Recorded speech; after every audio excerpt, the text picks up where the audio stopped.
J'attends Madeleine, on ira au cinéma, je lui dirai des je t'aime. Madeleine, elle aime tant ça, elle est tellement jolie, elle est tellement Ah là là, tout ça. c'est notre petite Madeleine à nous. Avec Karine Tessandier, nous allons nous intéresser au pique-nique. Et oui, parce que figurez-vous qu'on peut faire des pique-niques gastronomiques. Alors, Karine vous a proposé, tout au long de la semaine, va vous proposer 3 types de pique-niques. Hier, Karine. Alors, hier, c'était un pique-nique plutôt axé sur la santé. On a fait des boulettes de quinoa, un muffin avec des fraises et des graines de chia. D'ailleurs, j'ai dit vegan, Oui. par erreur. C'est pas bien. Ah non. C'est plutôt végétarien qu'il aurait fallu dire, car Ouais. dans mon muffin, j'ai mis des œufs.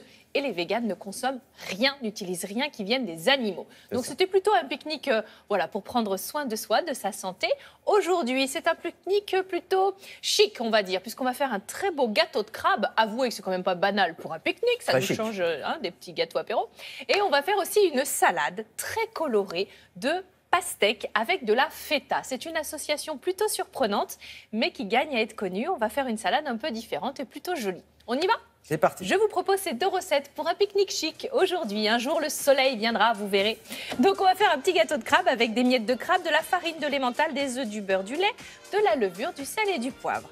Pour cette première recette, alors déjà, n'oubliez pas de préchauffer le four, ça c'est important, à 180 degrés. Et on va aussi faire chauffer le lait.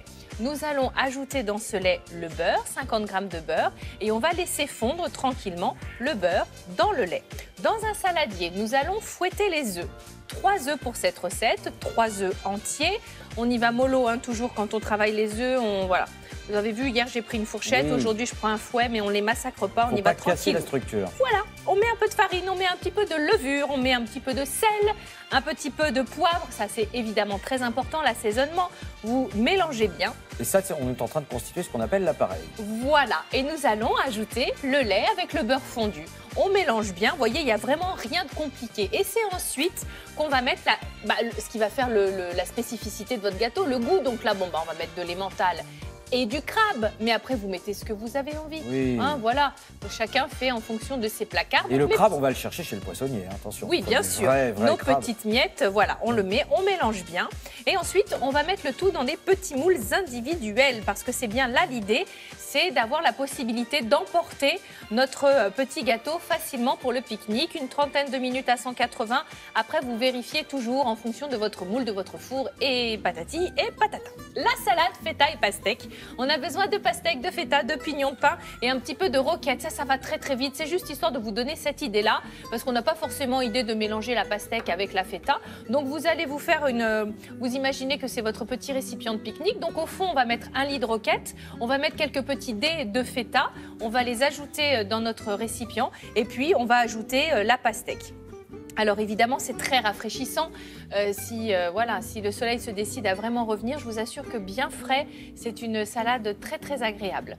Donc la pastèque, évidemment, on la prépare, on enlève la peau, on fait des petits dés, un petit filet d'huile d'olive là-dessus. Vous pouvez ajouter des pignons peints, évidemment, c'est délicieux. Voilà, aussi des herbes fraîches. N'oubliez pas le sel, le poivre, voilà. C'est plutôt à assaisonner au dernier moment, voyez-vous, une fois que vous êtes sur votre Alors, lieu de c'est ce que j'allais vous pique-nique. demander, parce Voilà. qu'il y a plusieurs écoles. Ah ben non, mais là, c'est tout vu. Là, c'est vraiment au dernier moment, parce que sinon, la roquette risque de cuire. Vous avez vu, j'ai pas mis de vinaigre, j'ai mis que de l'huile. Donc encore, je limite la casse, mais voyez. Alors, on a sorti notre plus beau panier en osier, évidemment. Oui, C'est parce qu'on très avait dit que c'était chic. chic. Ah bah je l'ai dit, j'ai annoncé la couleur tout de suite. Donc on a pour ce pique-nique le gâteau de crabe et la salade feta pastèque. Demain, on sera sur une autre thématique avec plutôt une tortilla, vous voyez, de patata, pommes de terre avec de la roquette qui fonctionne bien aussi avec une petite salade de tomates. Et puis je vous ferai un wrap mais sucré avec des fruits partout, comme une corne d'abondance. Voilà. Magnifique. Le wrap, on rappelle, c'est cette petite galette de maïs là, qui enveloppe, qui enroule. Mais d'habitude, on met du poulet dedans. Oui, des crudités, voilà. C'est un peu mexicain cette histoire, non? Oui, absolument. Et vous nous avez mis quoi? Lorsqu'elle est à la farine de maïs, moi j'ai mis des fruits, beurre de cacahuète et plein de fruits à l'intérieur. Bon. C'est délicieux. Et ça, c'est demain. On a hâte. Merci Karine. Miam.